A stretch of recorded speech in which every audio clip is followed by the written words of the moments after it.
First of all, it's wonderful to see so many people. Brilliant. Okay, obviously you're wanting to grab as much information possible for this part of the coursework. Okay, so let's not take any more time.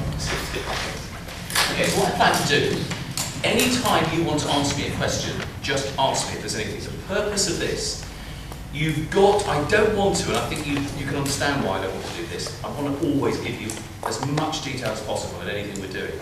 But I've got the Moodle documents for the example essays, so the structure of what this is. It's a standard essay format, that's what it is. But I don't want to get into that, that's almost English teaching. I don't want to do that. I want to talk about the content of what it is and what we need to be including in it, okay? So otherwise we're not doing it right. If I'm having to teach how to put an essay together, that's not right within my area.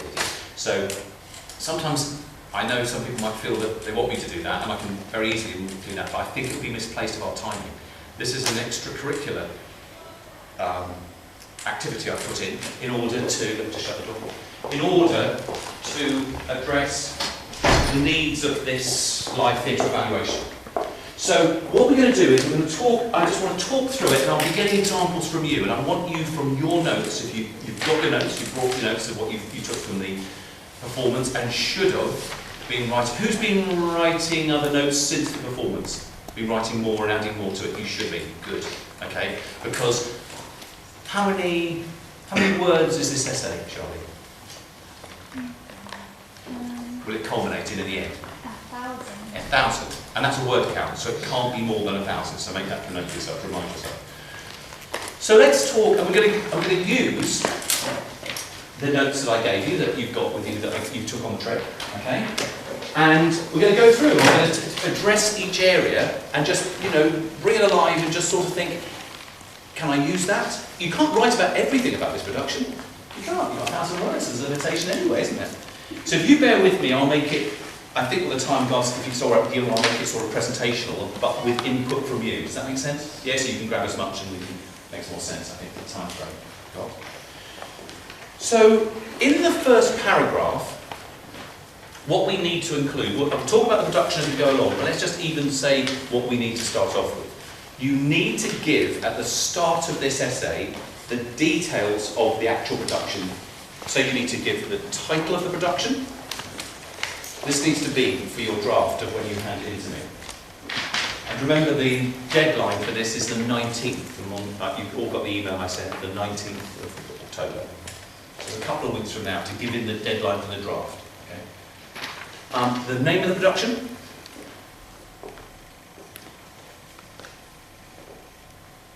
The location, which of course is the National Theatre, South Bank. The date.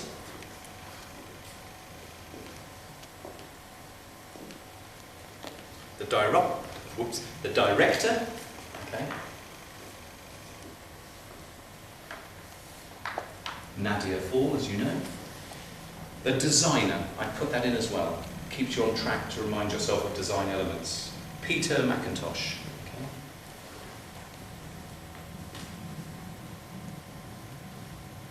All right. So that gives us our location. That gives us our reference point of what it is. We say what the production is. We're saying where it was. The date. I said the date is what the date. Make sure the date's in there as well, please. When we saw it. And the director and the designer. So, no further ado, the first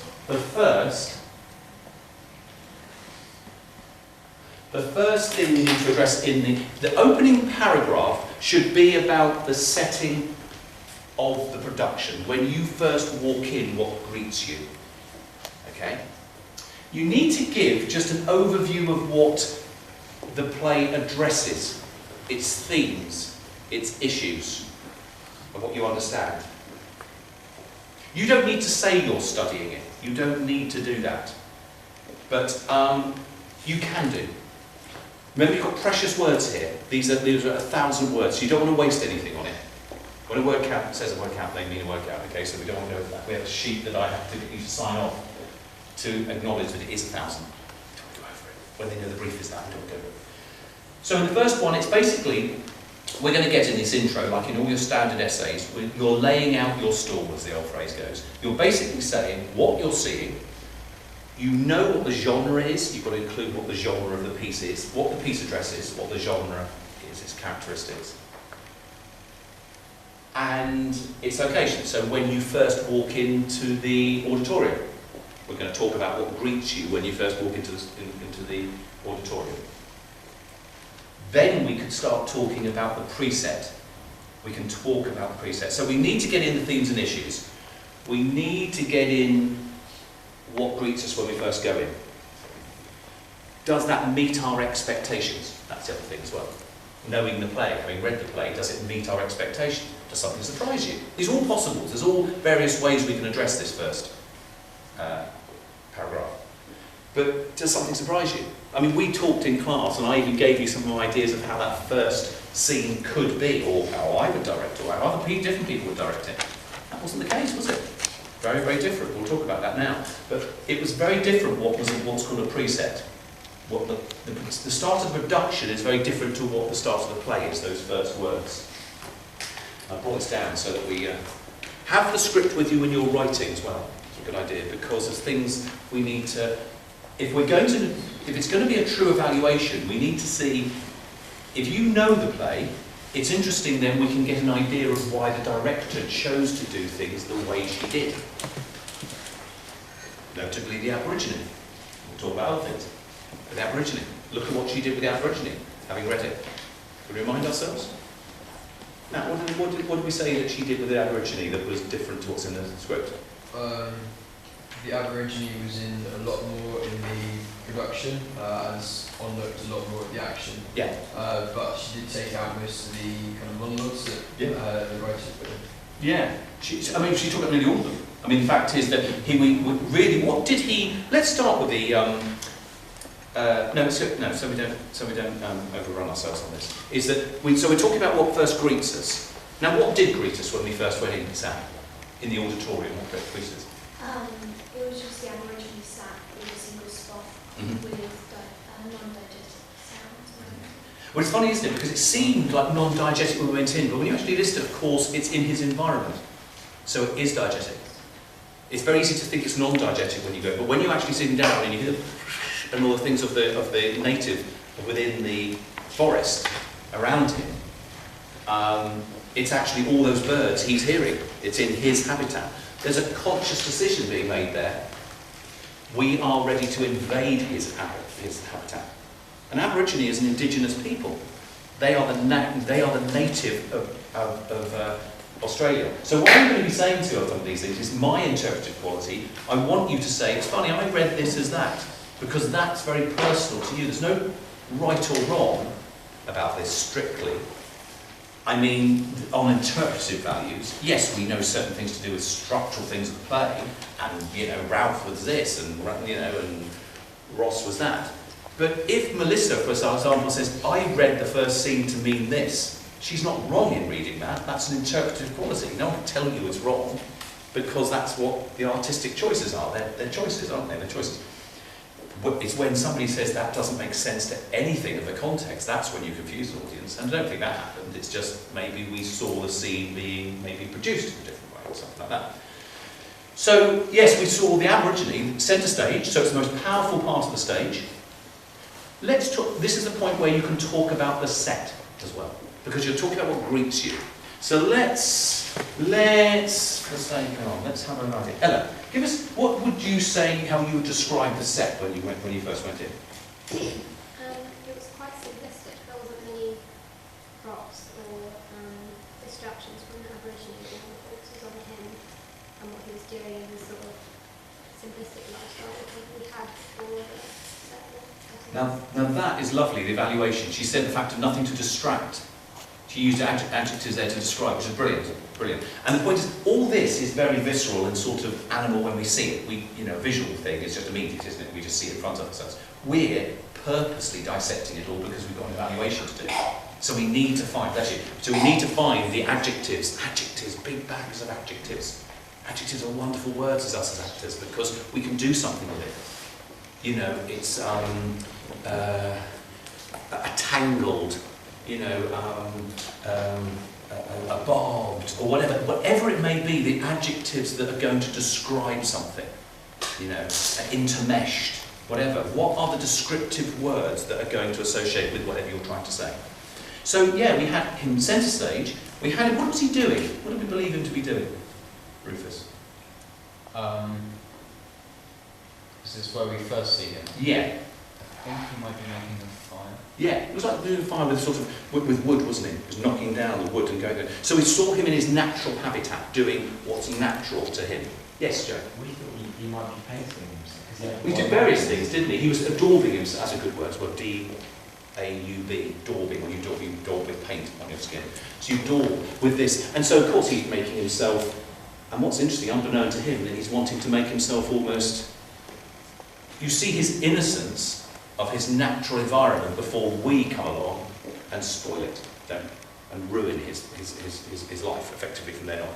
Because of course from then on, the British then called them Aboriginal Australians, interestingly from Captain Phillip from then onwards. Interesting that, isn't it? So we sort of, in our sort of imperialist, you know, nature, when we were taking over the world within our empire, you know, we were taking this land, but they were in existence beforehand.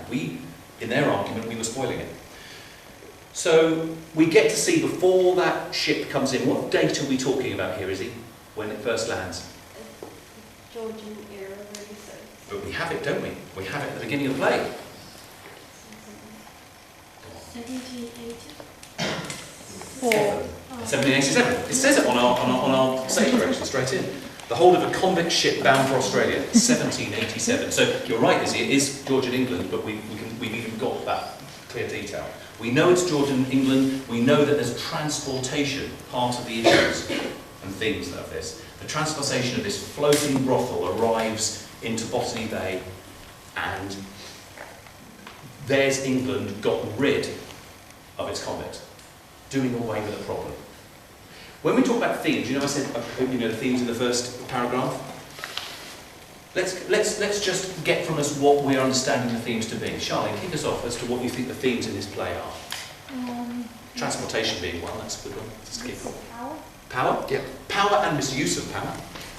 Owen, what else do we have? I guess the way they kind of treated the convicts as though they were animals. Yeah, so convicts and conduct around convicts and naval officers, of course. What else do we have? Yes.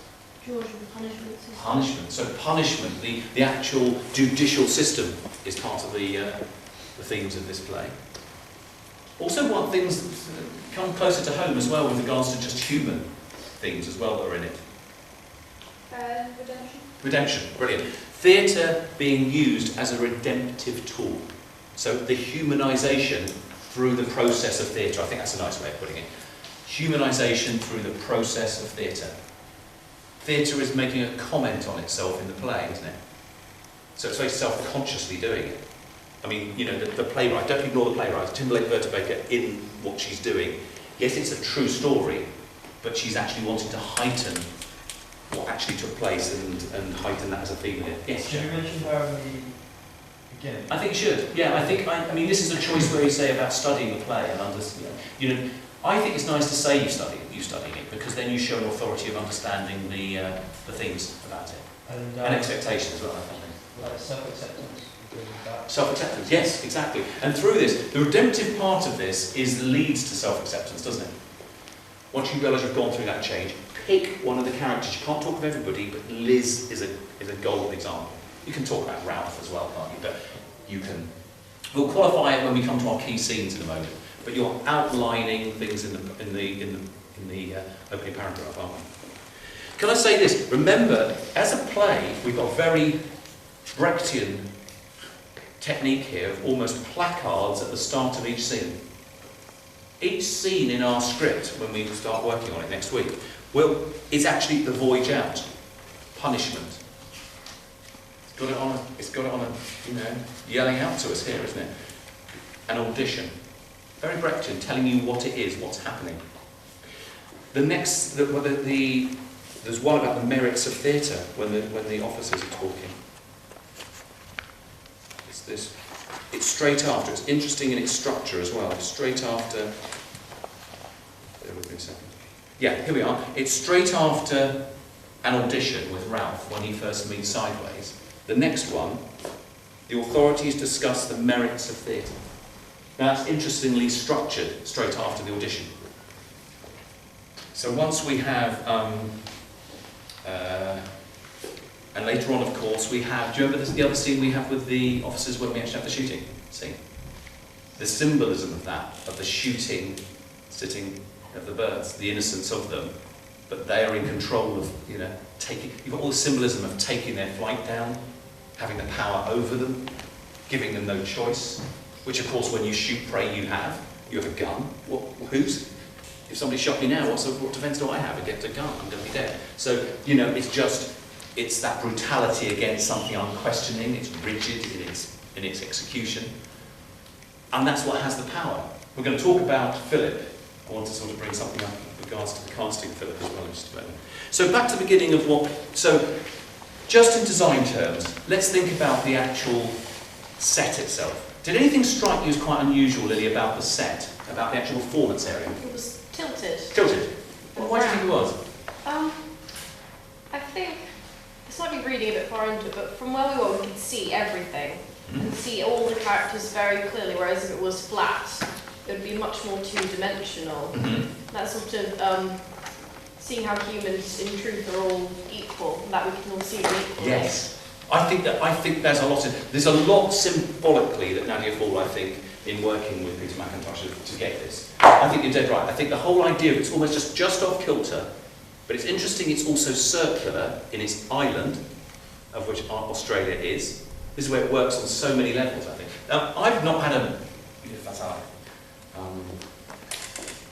Darren Brown here. We haven't met before, have we? You know what I mean? I haven't met Nadia Fall at all before in my life, okay? But this is my interpretation of quality of it, which I think makes sense of what, and tell me if you think this. But what makes sense also, I think Lily's right about that off-kilter element, but it's also about the two, we're talking about opposite sides of the world, and it actually is the axis of the Earth. So you actually see the other side of it is the tilting of the world. And it sort of just knocks, everything that's going to happen is a little bit off kilter, but also you've got the performance area like an island. You've got the red sand, okay, with the heat around it, of which they walk around. There's no escape. You've got an island mentality, there's no escape. And also it acts cleverly, this is when you have what's called a multifunctional single set. That's what it's called. It's a multifunctional single set. If you remember when they go into the auditions, at the time of George in England, of course, you've got raked stages. So if you notice when they're coming down, it actually acts as the rake stage as well. So it works on many levels. It's very clever. It's a very simple design, but a very clever design. All the other things that we might disagree on, I might agree with you on. The acting of this, the choice of the direction on that, that's fine. As long as we argue it, that's fine. That maybe we might disagree with. But I think the set itself was lovely, because what else have we got to add to it? So we've got this sort of dark brown mahogany, haven't we, sort of boards that are used, slatted boards for the raked stage, which acts also as obviously it's a performance area, but it acts as a performance, as a rake, like as in a theatre. But it also is about that axis of the earth and about how far away they are from home. What do we have behind the performance area, Beatrice? We had the backdrop. What's that called? You're right. I don't know. Cyclorama. Okay, S-C-Y-C-L-O-R-A-M-A. So C-Y-C-L-O-R-A-M-A.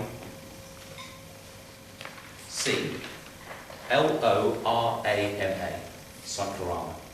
Now that's the curved cloth that remained, didn't it? It stayed, but something happened with it though. We saw the image of it, it never went back up into the flight tower, but what happened, Sam? It changed colour depending on what the time of day was. It did, yes. Yeah, so there's where lighting can denote what the time of day is, and it also linked it with the emotions as well. When we went into like duckling scenes with Harry, it got more intense in the red when they're out in the boat. You know, it got more like that, didn't it? And it was lighter at the beginning when they first arrived. And also denoted the fact that they are bringing this oppression to the Bay as well. They brought the problem to the Aborigine. while we're talking about the Aborigine, it's interesting that, what do we feel then by taking away the speeches? We can comment on this. From the script, you notice an audience member. You can't talk about rehearsal, you can only talk about what you see, remember. But because you're studying it, you do know the play. You just can't talk about what they did or didn't rehearse because you weren't part of that. But what do we feel the choice about taking away the Aborigines' speeches? Why do you think that?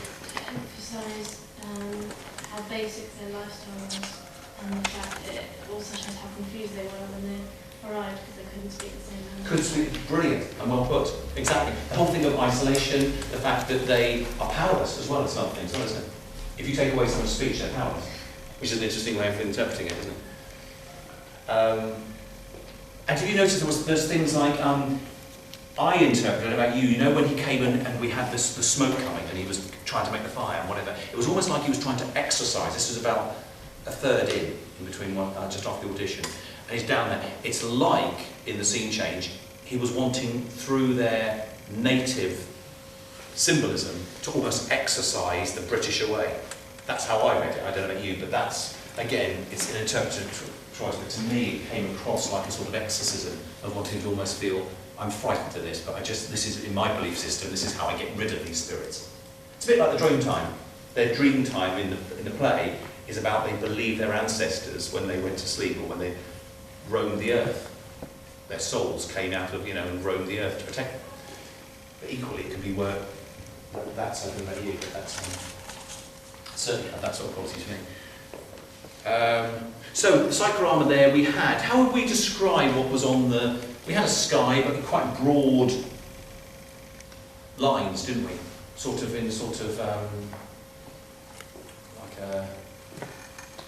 Let's describe really. It was broad sort of brushstrokes denoting the sort of clouds and the sort of layering of the sort of cirrus client sky, and all that business.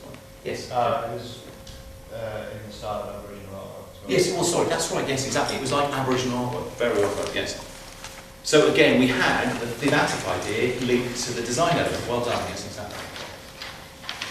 So again, it was almost like it was omnipresent around us, the Aboriginal world, what they were invading and ruining, really effectively. So, that's the start of the play. And then what we need to do is, in the body text, what you need to combine is, you need at least 3 key scenes that you need to write about. And you need to be as comprehensive as possible in what you're going to choose. Now, you want to get the acting in there, of course. You want to say... The laptop ran out of battery, did 7% left, and then it turned off. Oh, did it? Yeah. Oh, shoot. Right, well, I've got here. I'll have to do this from this because I've got here. I'll just bring it up on board as an extra. Okay, you've got your notes in front of you on this. So, what do you notice about performance area? We've talked about that. What effect does the feel of the theatre have? What did it? Let's just, so we can whiz through some of these things now. Emma, what did you feel about the feel of the theatre? You hadn't been there before, had you? No.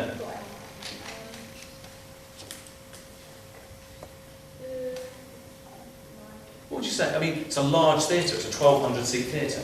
Verity, what would you say? What was the feel of it when you sat down? It was, all the seats were really tightly packed together, so it's like they wanted as many people as possible.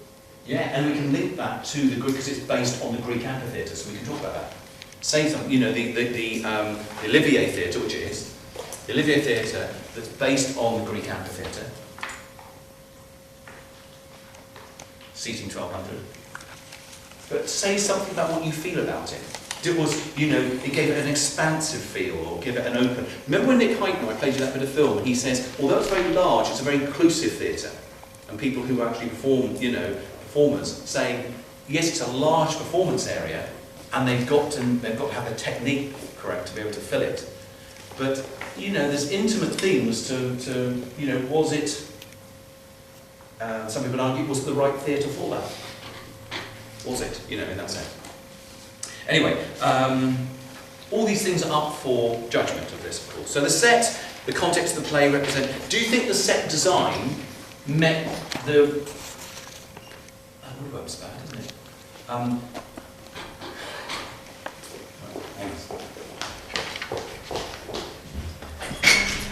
It's going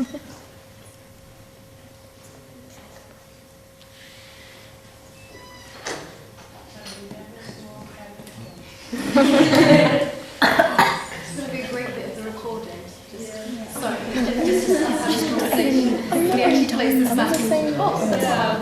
Yeah, we were on a chat and she told me. She was like, Sorry guys, sorry about that. I know why I'm like. Right, okay, so back on track here. So the context of the play, yeah, do we feel that the set design met the demands of the play?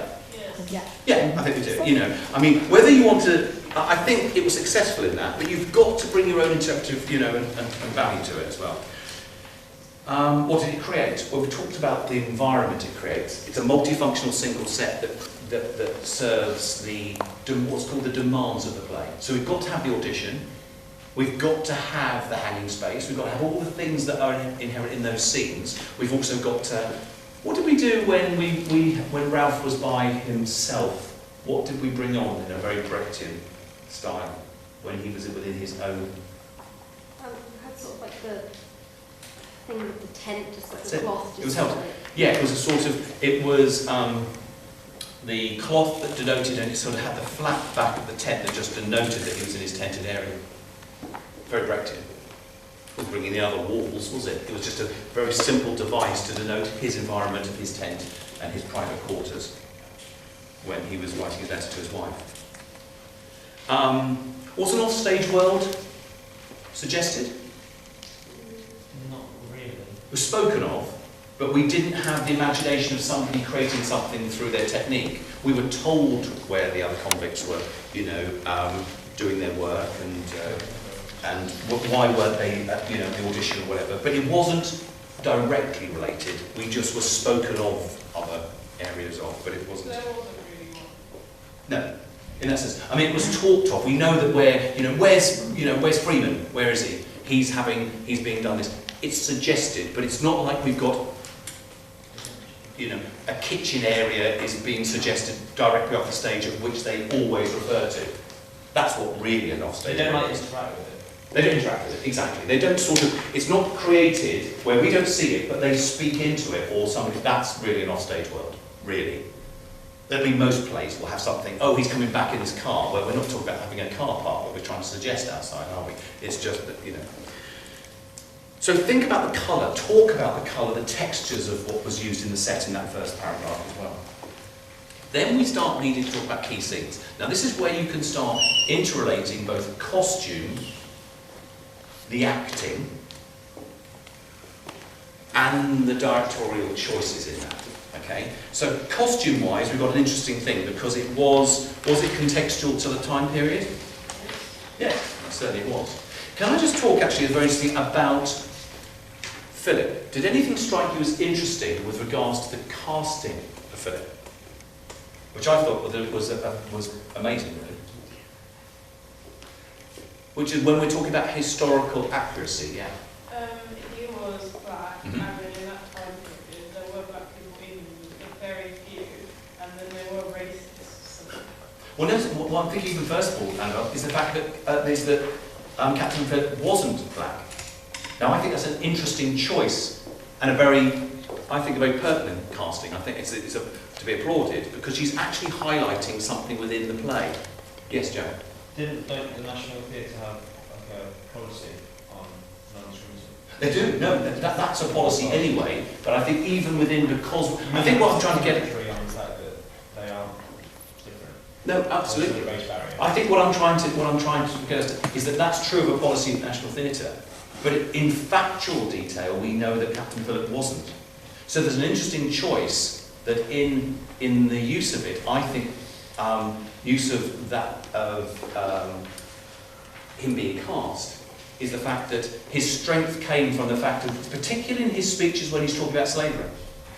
There's a pertinence then, isn't there, about as a black actor understanding his ancestry and speaking about that. I think it's a very powerful thing to have had. And yet they do have policy, you're dead right. But I think it's got other piquancy, I think it's got other potency to it. I just think it's an interesting thing to, you know, when he then starts talking, and also about the culture, his right to culture at that time. I don't know if that's, it rang to me when he's talking, because he was such a cultured man. And then it makes you realise, so why should a black man be denied that? And yet we know historically that to have been the case. We know that to have been the case. So when he's talking about the Greeks and civilization, it had an extra power to it. Just the, the way he delivered it all. He said, you don't understand. The point is, you don't treat them like this, do you? He says, and when he got into the slavery parts, I thought that was very, very powerful as well. We can talk about Ralph. What do we feel about the casting of Ralph? Talk about, if you have scenes that spoke out to you. For example, let's hear, Faith, what would you say is the scene that hit you and had the most resonance with you?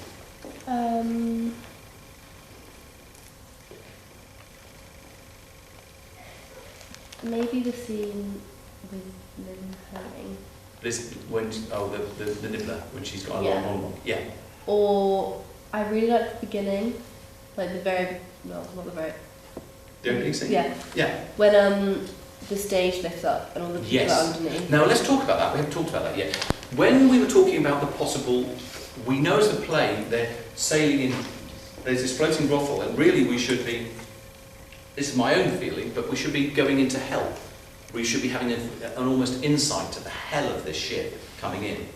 I love the idea of using the underneath of the hull.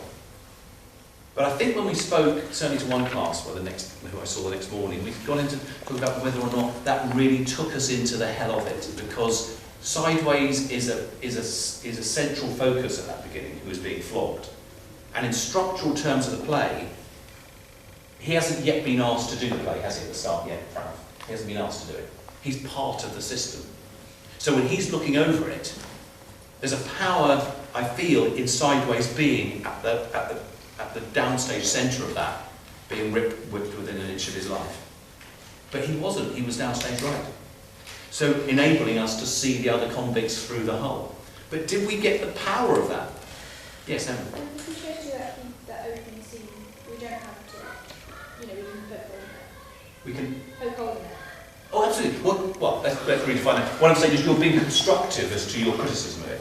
I mean, let's be realistic about it. We're not some disfest. It's not that. Okay? We're saying that we know that it's a national production. It's brilliantly done.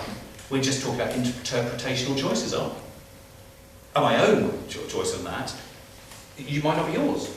But I'm saying that I wonder if you share that. I don't know. But there was that feeling a bit of the hell that we've got to see that he carried out every day is changed in him. Because then when he's asked to do the play, we then see the redemptive quality in him and what he finds himself changing through doing the play for the convicts. That's how he fights the system, isn't it? That's how he speaks to them. And say with Ross, when Ross is then trying to dissemble and dismantle the whole thinking of the play, he fights for it. That's powerful, isn't it? But he's got to have been part of the system to make it. He's got nowhere to go as a character if he, at the beginning, thinks, no, this is the right thing we should be doing. He's doing it because he wants promotion. Philip's told him to do it, so that's why he's doing it. So we see the change in him, don't we? So I agree. I think this Liz's speech is powerful in the hanging. Where she's positioned, lighting, the almost protracted way that she delivers it. Sometimes it's done, she comes down stage and it goes very, very fast. My dad was a nibbler, and she shows all her anger and frustration. She's not hanging. It's an interpretive choice to have her within an inch of her life. So there's nothing to lose. But think about what the acting techniques, if you're going to speak about a scene, think about what she's doing with her body. Is it slumped? Is she forlorn? What's she doing with her voice? How desolate is it? The spacing between her ideas, her thoughts. Then we're getting sort of detailed in the language. It's an interpretive choice then. What other scenes can we think of? Let's have some just ideas from people, just so we can... Izzy, what was your favourite scene? I don't have a favourite, but I have one that I really dislike. Oh, okay. That's equally... What I say is you write with more passion about scenes that hang in the brain, I really dislike that scene where that woman's trying to, wake up. Yes. Because... When Duckling was trying to wake up Harry. Yeah, because there was no power in it really, because it was so far off Yeah. stage in one way. You were just busy going, oh, what's going to happen over here? Well, there's highlighted the importance of stage positioning, because rather like my bugbear about sideways, really. Yes, I can see it was used in order for us to see the convicts, but we didn't see them. If you're going to use that, surely you've got to see the living hell they're in the hull of the boat. So many people died on the ship actually getting there. For just, we've got to, and look at all the language. We know the profanity that's coming out in that first scene. We've got to see that sweaty hull coming, into it, and him just with him looking at him. And him, that would be quite nice if he was above them. He's not even, I don't care what's going on, believe. I'm part of the system. I don't care what's going on, believe. But I think, yes, I agree. I mean, did that resonate with other people? If you die. Yeah, see, if you die.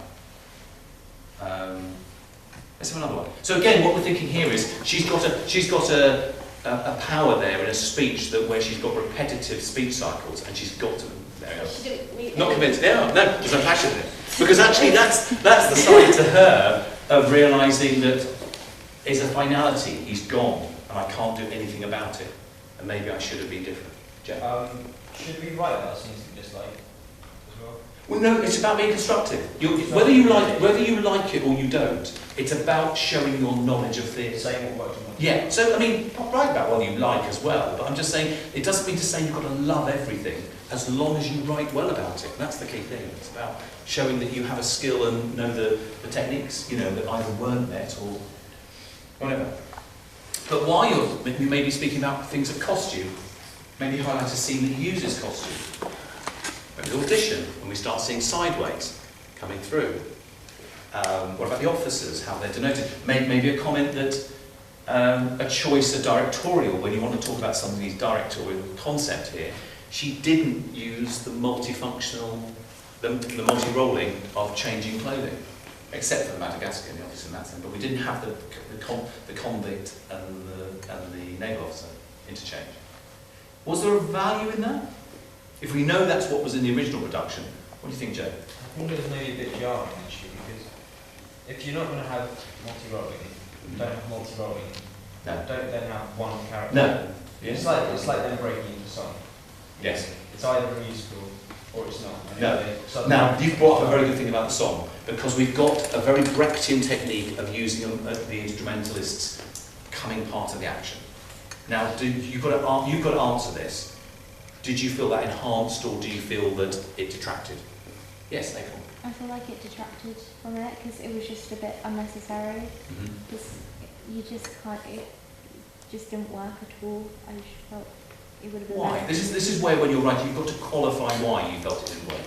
Well, there was no link to it to the actual play at all.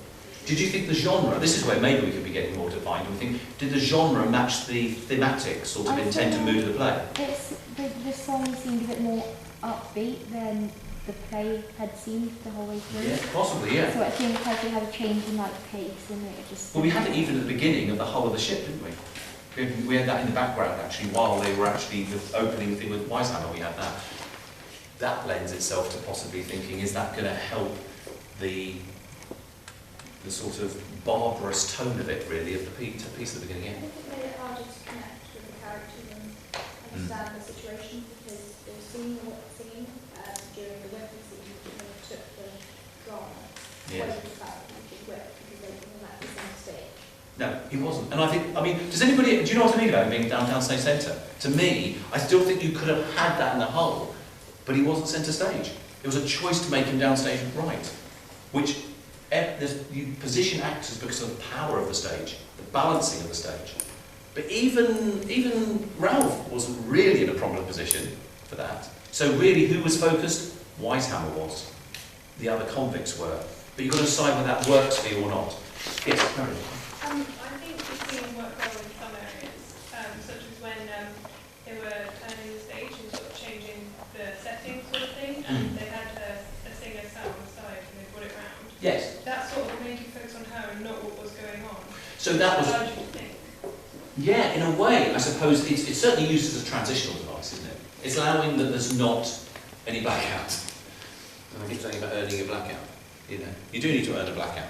That wasn't ever used. She was creative enough to make sure that that never happened. We never had any lull in the pacing dynamics. Although, we've got to talk about pacing dynamics. You know, the scene itself, those scenes, do you feel there's times where a pace would have improved something here? Was it the right pace? Was it the right dynamic to the scene? Is it? Back to the music and the singing. The play didn't ask for it. No. It didn't need it. Because the play should be able to stand on its own with its own themes instead of someone coming on and going, I'm really upset, let's sing about it. Instead of just, you can probably tell that I'm upset. Yeah. I don't need to tell you again. I'm in hell here. Yes, exactly, yes. No, you could say trust the play. Yeah, you could trust the text, trust the subject. The play stands on its own. It's not as if it's, I'm a play and some singing. No, exactly, yeah. I mean, I agree. I mean, who felt the music helped? Sometimes. Yeah, you have it, yeah. And that's just as bad as somebody doesn't, because it does. Yeah, you like music? I don't think it like helped or I don't think it really helped or hindered. It was there. I was sort of responsible. But would that be what Nadia Ford would want you to say? She'd want to feel, oh my God, no, I want you to get this from it. Because that's got to be a choice. You're choosing to have that, aren't you? You know. Lily? My problem with music was I felt they were trying to do this sort of mixture of traditional and modern. But seeing as there were no other modern aspects in the way it was presented, that didn't work. Also, the lyrics in some of them were really prominent. You could really hear them, and they were quite modern, sort of slang, the way of speaking. Yes. It didn't fit with. No, okay, that's a very good point, because that could be done. But we've got to remember, she felt the license there was, if we're going to use this as an idea, because it's practical. So ultimately, she was making theatre conscious of itself. By the way, in fact, the person coming out and singing, we know he used songs. Look at what we've learned already. He used songs, he used comedy. Huh? We're really bad at slagging Nadia Ford off. I think she probably worked really hard on this. We're not slagging Nadia Ford off. What we're doing is we're evaluating. But of course, these are choices. These are all choices. She's an intelligent and a great director. But this is a production that stands by itself. And you need to evaluate it. It's, you know, so we're clear on this. You're evaluating something, but you've got to put something in its place. You can't just say you don't like something. You've got to say it was less effective, less impactful. It's not about saying you don't like it even. Maybe this would have been more. Or you really like this. Balance it up. The things you liked with the things that you felt could work. Yeah. Well, I just feel like with the music, it felt like they kind of just got some music from like, I don't know, like a musical or something. We're like, oh, just put it in here. That Well, they were folk, weren't they? I mean, they spoke on the bit of film, didn't they? They were originally folk songs. It seemed a bit like Monty Python to me. Okay, all right. Rivers. I think the music that did work was the background music, like that constant D-flat drone that was carrying on during the scenes. See, I was going to pick because the drone part allowed sort of lent itself to a more sort of ominous feel, didn't it? A more sort of oppressive element. So you're always then trying to think, what is it? Why is the drone being used? What's a constant oppressive feel that's going through? And enhanced when Ross came on, notably. When Ross came on as a figure. Now, would anybody want to be using Ross as a scene for one of their key scenes? Very powerful, the scene and the use of the technique, the way he roamed the stage. I think we spoke about this before. I was wondering to see how proxemics were going to be used between him and Ralph in his dismissing of the play. Joe? I thought the proxemics actually were really interesting in most of the scenes, actually. Yeah. I can't remember exactly the scene it was, but two characters were having a conversation and actually they were moving around and being quite distant to each other, which is reflective of what they were saying quite well. But also, in the background, people were moving, miming, in like half speed, slow motion, or hitting drums. They weren't actually hitting drums. Yes. Again, that's a very Brechtian device. Yeah. I mean, it's making it's a real alienation effect, that, because it's making you think, hang on, what is it? So what in the making you think did it make you think? Well, I thought the way that they were quiet, in fact, that made the conversation feel more important than the fact that the two were very involved in the conversation, despite being far away. Yes. They weren't hearing on the other side. Absolutely. Absolutely. It's interesting. Izzy? I think Alton Ford treated the character of Ross as more of an animal in the way that she told him to sort of roam the stage and how to interact with the other characters, because it didn't feel human completely. It felt as if there was sort of an edge to him. That they were a bit like, you could be sort of somewhere in the animal kingdom doing something like that. Well, that's when we've got to attribute then animal-like qualities to Ross. but the fact of what denotes, is there a sort of panther-like quality to in the way he's wanting to ensnare his prey? Because Ralph is a prey to him, if we're going to take that analogy. He's a prey, and he wants to get him. He's got jealousy and sort of ambition on his side to make sure that he squashes Ralph. It's not just the play, it's Ralph he wants to get as well. It's like the thing we've talked in class about, it's power for somebody to influence somebody. If Ralph is liked by the actors and he's influenced, influence is a threat to Ross. He doesn't want that. He's part of the rigidity of the system, isn't he? He's part of that, yeah. I think it's kind of interesting how Ralph, Ross kind of took like a supernatural kind of effect when he walked on stage.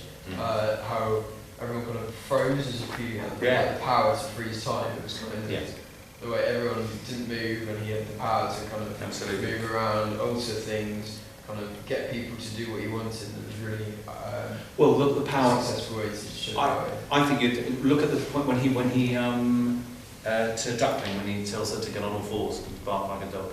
Yeah. So those scenes where you've got the embodiment of dehumanisation. And it's interesting, nobody sniggered. If you get that wrong, that could be where out of nervousness somebody laughed. There was dead silence at that moment. He said, bark like a dog like you did on the ship. Like that. You know, it's a powerful thing because you've got, ultimately it's like somebody spitting on someone, isn't it? It's the ultimate dehumanisation you can give somebody. Yeah. I think Ross is a bit of a hypocrite. Because he's like, oh, we need to follow this rule book, and that play doesn't involve that. But then when he comes in and arrests half the cast, and the captain said, we're doing this play, yeah. That's Absolutely. You could line this though, couldn't you, politically even, when you're talking about countries going in and doing something that's against the Geneva Convention, or not doing against the UN.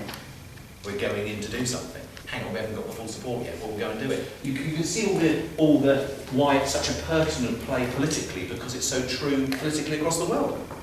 It's not just reduced to the things, to the political elements within this play. You can see the resonances that people in the communion of theatre recognise, thinking, well, I've seen that in loads of places and more times in life, you know, where somebody is a hypocrite to that.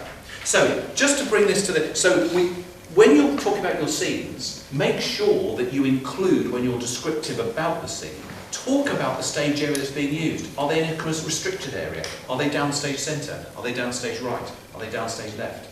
What about the clothing? Does the clothing form a part of the scene? What about the lighting? Does that form part of the scene? Is that in one of your key scenes, you're making a point about the lighting? So you might want to you might use your key scene to do the opening scene. You may do the key scene to be the rowing, the ducking, and Harry in the boat. It may be the hanging scene. It may be the Freeman when he's, as the hangman, which is the most brutal, one of the most brutal elements of the play, because of course, when you're making the convicts hang themselves, he's hanging his friend. There's nothing more bleak than that, is it? He'll eventually be hung by somebody else. So it's just they're part of the system. He's making the ropes for his friends, That's why he's sent mad the way he is, because they hate him, but he's been given the job. He can't, because if he isn't, he'll be shot. So, he hasn't got any choice about it. So what we've got to then start thinking is, what has Nadia Fall highlighted? Owen, what would you say in thematic terms she's highlighted in the play? By the production of what you knew of the play before. What did she chose not to do the multi-rolling. So we're trying to wrap this up with regards to her, when you want to make a comment about the director. What do you think? I think she did kind of stick to kind of the main play, apart from, the whole Aborigine kind of being their thing. I think she did do a good job apart from the singing, because I don't think it fit. But from a kind of a directing point of view, I'd say it was okay. But was there a theme she was trying to highlight in it? Of one of the themes we spoke of, is there anything she upped by the choice of what she did and the way she directed it? I guess brutality, in a way. Like when there was something brutal in the play, it would really be highlighted, like the hanging scene. Yes, the hanging element was given, resonance, wasn't it? Yeah. By the fact of the cost to the convicts of what would happen. It highlighted as well that I'd say most probably in link to what you said, it highlights the Georgian brutality by the fact that if you were going to be hanged if you'd stolen a loaf of bread. You'd lose your life. That's happened today. But the reality was that. Do we want to pick the scene also when maybe she finally speaks? Do we want to make a comment about the fact that what is it that makes her speak in the end? Nicola, what is it that makes her speak in the end? Because they say she's got a convict's loyalty here. Still doesn't speak, does she? It's to do with the play. Brilliant. Well, it's about the play. It's when Ralph says, speak. Speak for yourself, or speak for the play, but don't, Then she speaks. And that's what gives it the power. Because she says, I'm not going to do it for you, and I'm not going to do it for you, and I'm not going to do it for you. But I'll do it for him and what we're doing. So there's the power in play, which is a very moving part of it. But the reason I don't want to, I'm hesitant to say, you've got to find the scenes for yourself. But don't be afraid of the ones that hang in the brain. I've highlighted some of the things for me. You write better about it. But you're looking at 3 scenes, 3 key scenes. But include as much what goes into the scene. The way it could be the acting techniques, the way the person's positioned, the way they speak. Maybe saying something about Ralph. What about the casting? I'm going to say something about what his demeanour is. What about the relationship with Mary? We've got to speak about the way that's handled on stage. Did we like it? Did we find it believable? Did we feel there was passion? All right. Did we feel there was enough weight to Ralph? If you'd been the convicts, would you have followed him? What if he did? If he did, when somebody has a leadership quality and somebody's looking, they have a very unique quality that somebody respects, and there's so many things that are in there to make somebody follow them. Because these are brutal characters, by God, for them to have, we forget that, we have the sideways, I'm sorry, sir, I'm coming. We're laughing, but this guy's done some pretty nasty deeds. He's not just nicked handkerchiefs, he's clobbered people. The reality of him in East Cheap was something else. So they're respecting, knowing that he's another class, but they still respect something in him, his humanity, because he's given them a chance that no one else has given. The reason it's complex is because he was asked to by Philip, but he gets swept away on the process of theatre. That's fascinating, isn't it? So in the last bit, so your last paragraph is a way of wrapping this up like any essay. You need to say what the production left you feeling. What its effects were. This is when you're wrapping up your essay now.